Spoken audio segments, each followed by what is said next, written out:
राधे राधे, जय श्री कृष्णा। आज है सकट चौथ और मैं कर रही हूँ सकट चौथ का उद्यापन। तो मैंने क्या क्या तैयारी की हुई है उद्यापन की, तो वो मैं आपको दिखाती हूँ। प्लीज़ आप देखिए।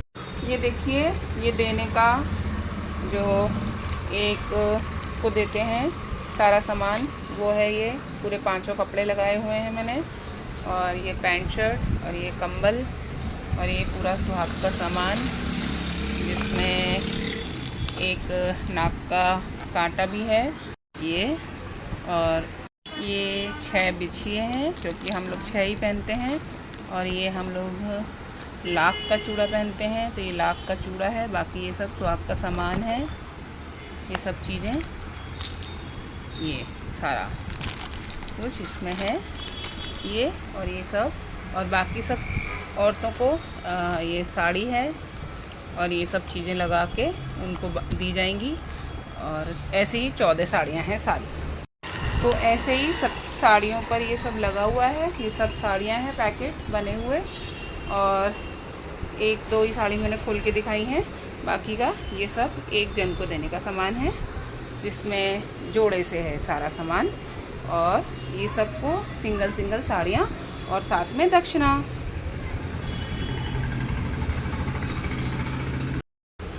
ये सारे पैकेट साड़ियों के हैं, इन सब में साड़ियाँ और सब सामान लगा हुआ है। ज़्यादातर तो रेड ही है, कुछ येलो भी है, 2 साड़ियाँ। बाकी मैंने 14 सब एक सा ही लिया है। ये देख लीजिए मेरी तैयारी सकट चौथ की, ये मैंने तैयारी की है। अभी जब शाम को मैं पूजा करूँगी और लेडीज़ें आएंगी, फिर वो पूरा वीडियो तैयार हो जाएगा।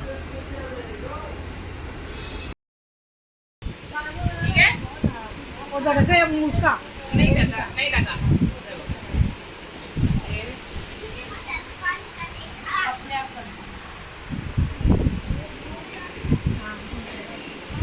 ठीक है, हाँ।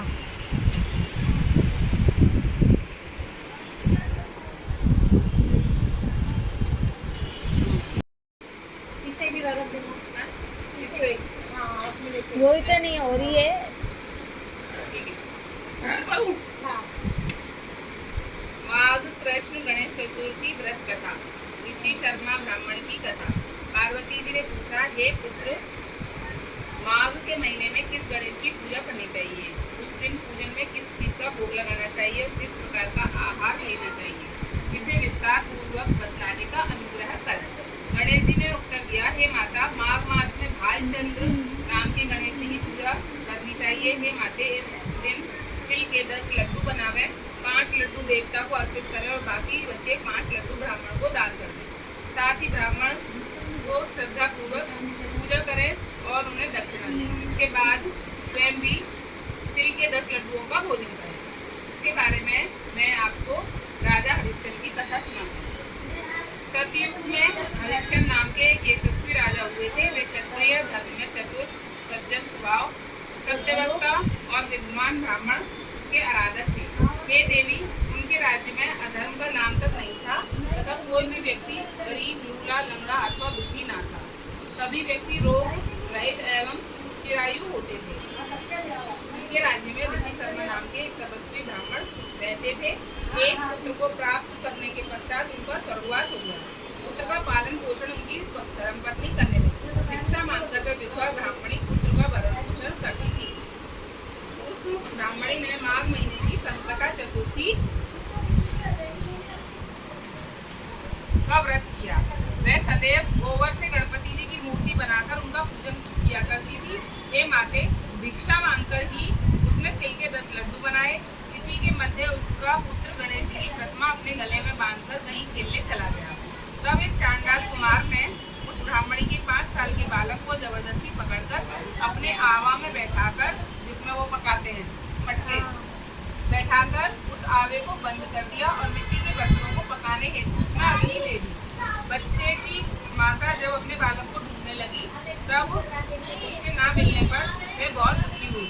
वह ब्राह्मणी रोती बिलखती हुई गणेश जी की प्रार्थना करने लगी, हे गणेश जी, हाथी के समान मुख वाले, विशाल काय वाले, आप मुझे दुखियारी की रक्षा करें। हे लंबोदर, हे विनायक, हे चार भुजाओं वाले, हे मस्तक पर चंद्रमा को धारण करने वाले, हे दयावंत, मैं पुत्र के विरह में दुखी हूँ, आप मेरी रक्षा करें।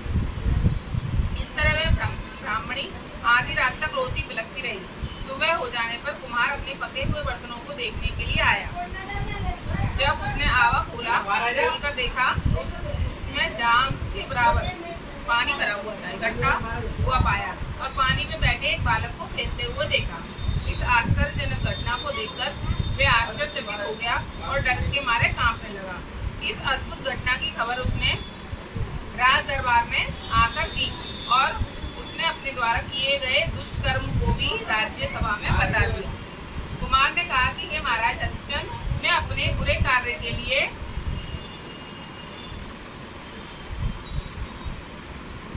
मृत्यु के योग्य हूँ। उसने पुनः कहा कि महाराज, अपनी पुत्री के विवाह हेतु मैंने अनेक बार मिट्टी के बर्तनों को पकाने के लिए आवा लगाया, लेकिन मेरे बर्तन कभी नहीं पके और हमेशा कच्चे रहे। तब मैंने डरकर एक तांत्रिक से इसकी वजह पूछी। उसने कहा कि तुम बिना बताए किसी लड़के की बलि चढ़ा दो तो तुम्हारा आवा पक जाएगा। मैंने विचारा कि किसके बालक की भेंट चढ़ाऊं। अगर किसी के ऐसे की चढ़ाऊंगा, भेंट चढ़ाऊंगा किसी की, तो वह मुझे जिंदा नहीं छोड़ेगा। इसी डर के कारण महाराज मैंने पूरी तरह से ये तय किया कि इस बालक के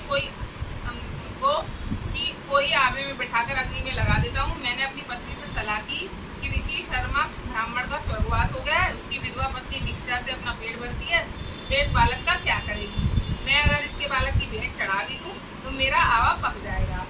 मैं इस घोर पाप को करके रात में चिंता रहित होकर सो गया। सुबह जब मैंने आवा खोला तो मुझे दिखाई दिया कि इस लड़के को मैंने जिस पर बैठा गया था वह उसी प्रकार बिना डर के बैठा है और वह आधे में जांघ तक पानी भरा हुआ है। इस भयानक दृश्य से मैं कांप गया और इसकी जानकारी देने में आपके पास आया हूँ। कुमार की बात सुनकर राजा बहुत ही हैरान हुए और उस बालक को देखने के लिए वहाँ बालक को आनंद पूर्वक खेलते हुए देखकर मंत्री ने राजा से कहा कि यह क्या बात है, ये लड़का किसका है, इसका पता लगाओ। इस आवे में जांग जितना पानी कहाँ से आया। बालक को ना अग्नि ने जलाया, ना भूख प्यास से व्याकुल भी नहीं हुआ। ये आवे में इसी प्रकार खेल रहा है जैसे अपने घर में खेल रहा हो। राजा इस प्रकार की बातें कर रहे थे कि तभी एक विधवा ब्राह्मणी रोती से सकती हुई वहां आ गई। वे कुमार को कोसने लगी। जिस तरह गाय अपने बछड़े को देखकर रंभाती है, वही दशा उस ब्राह्मणी की थी। वह ब्राह्मणी अपने बालक को गोदी में लेकर प्यार करने लगी। कांपती हुई राजा के सामने बैठ गई। राजा हरिश्चंद्र ने पूछा, हे ब्राह्मणी, क्या तू कोई जादू टोना जानती है या तूने कोई धर्म का कार्य किया है जिसके फलस्वरूप बच्चे को अग्नि तक छू नहीं पाई। राजा के ऐसा कहने पर ब्राह्मणी बोली, हे महाराज, मैं कोई जादू टोना नहीं जानती, ना ही मैं कोई तपस्या योग आदि की विधि ही जानती हूँ। हे महाराज, मैं तो संकट नाशक गणेश चतुर्थी का व्रत करती हूँ। इसी के व्रत के प्रभाव के कारण मेरा पुत्र जीवित बच गया। ब्राह्मणी की बात सुनकर राजा ने आदेश दिया कि मेरे राज्य की समस्त जनता इस संकट नाशक गणेश चतुर्थी के व्रत को करे। राजा ने कहा, हे पतिव्रते, धन्य है।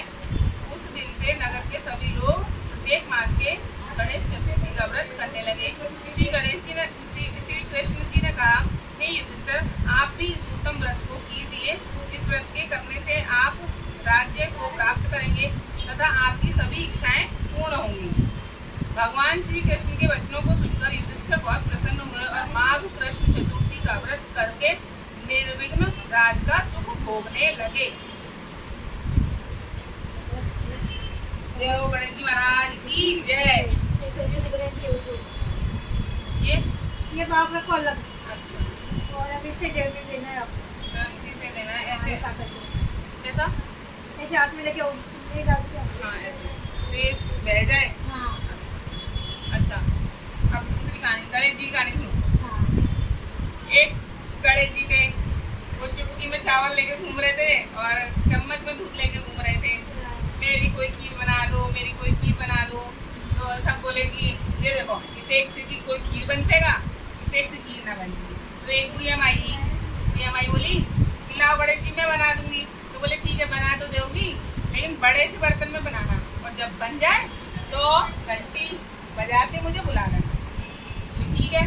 तो ने कही कि बड़े से भगवान में खीर चढ़ा दी, अब वो तो बहुत बढ़ती जाए। गणेश जी की खीर है, वो कहाँ मतलब समाएगी, अब बनती जाए। अब बहू बाकी बुढ़िया की बहू पेट सही, तो गणेश जी ने जो कही थी कि क्या कहते हैं, जब बन जाए तो घंटी बजा के बुलाना। अब बुढ़िया की बहू पेट सही, जब जैसे उफनी बुढ़िया की बहू ने वो खीर चाट ली। तो अब खीर बन गई। बुढ़िया बोली गणेश जी को बुलाए, तो घंटी बजाई तो गणेश जी नहीं आए। तो बोले कि भैया तुम अब तो खीर बन गई, क्यों नहीं आए? बोले तेरी बहू ने तो पहले ही भोग लगा दो, अब बाबू का भोग लगाऊंगो। तो अब क्या करें, अब तू ऐसा कर 7 गाँव ने नौत दे, 7 गाँव का नौता कर दे और ये सबको खीर खिला दे। अब 7 गाँव नौत दिए, सब आए 7 गाँव से, और खूब खीर बटी, इतनी खीर बन गई कि वो 7 गाँव खा गए, फिर भी वो खीर खत्म ना हो, वो सैलती जाए, बढ़ती जाए। अब बुढ़िया बोली अब इनको क्या करूँ? तो बोले अब ऐसा कर 4 कलश में इन खीरन ने भर के अपने घर के चारों कोनन में गाड़ दे। अब बुढ़िया ने ऐसी करो 4 कलश ले और चारों कोनन में गाड़ दे। अब 2 दिन बाद जाके बेटा है चारों, तो बोले कि भैया हमने तो सुनी तरह बड़ी जग करी है, खीर 7 गामन में बांटी है, तो फिर हमारे का चुप होएगा। बोले एक कोना खोद लो चारों जने, और एक कोने खोद के जो खीर है वो ले लो। तो क्या कहते हैं, उन चारों बेटों ने एक कोने खोदे, तो चारों कोने में हीरे जवाहरात माणिक पन्ना, जैसे गणेश जी ने बात बुढ़िया की सुनी ऐसी सबकी सुनना हुई। बोल गणेश जी महाराज की जय। थोड़ा सा गणेश जी को बोलेगा मत।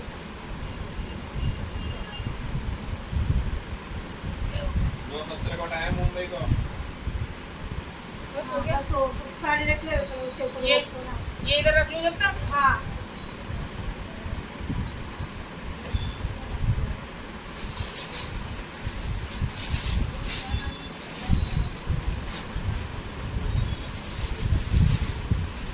अब नहीं खाली एक हो गया, बस ये सभी दूंगी, सब कुछ खाने नहीं खाली वो उधर खा लोगे ना, वो ये साड़ी रख दो। अच्छा, तो ये नहीं रखो, ये जोड़े का रखते हैं, जोड़े का रखते हैं। हाँ जोड़ा का तो रख लो, चाहिए हाँ, ये जोड़े का रखते हैं, और साड़ी मत रखो। और नहीं रख रही, ये सब जो जोड़े का है ना वही रख रही हूँ। हाँ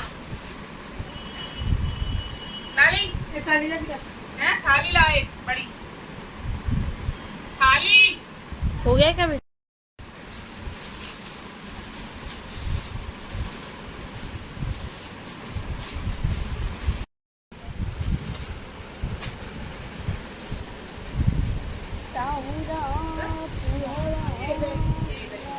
हो गया। हाँ अब क्या करूँ, इसमें वो हल्दी को फूक लगा दूँ। खाली ऐसे दोनों हाथ में वो रोली कुमकुम ले लो कर देना।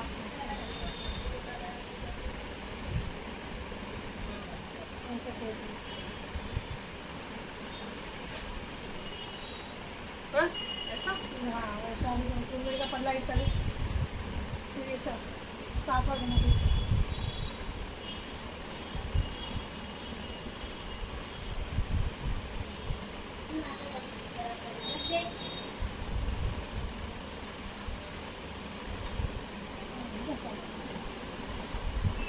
खाना खाए तो 2 पूरी डाल देना, सब लोग उसको हाँ है ना, इसमें से हाँ, इसमें से सबको 2-2 2 पूरी लगेगा। पहले यही दूंगी। हाँ 2 पूरी। हाँ, पहले यही दूंगी। हो गया। हाँ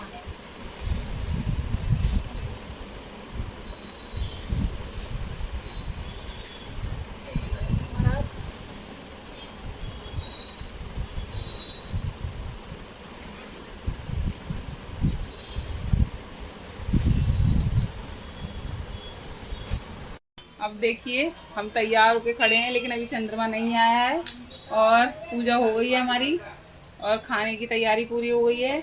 बस अब औरतें आएंगी और हम उनको खाना खिलाएंगे। तो आप पूरा वीडियो ज़रूर देखना, कल मैं ये अपलोड कर दूंगी कि हमने क्या क्या किया, कैसे कैसे किया।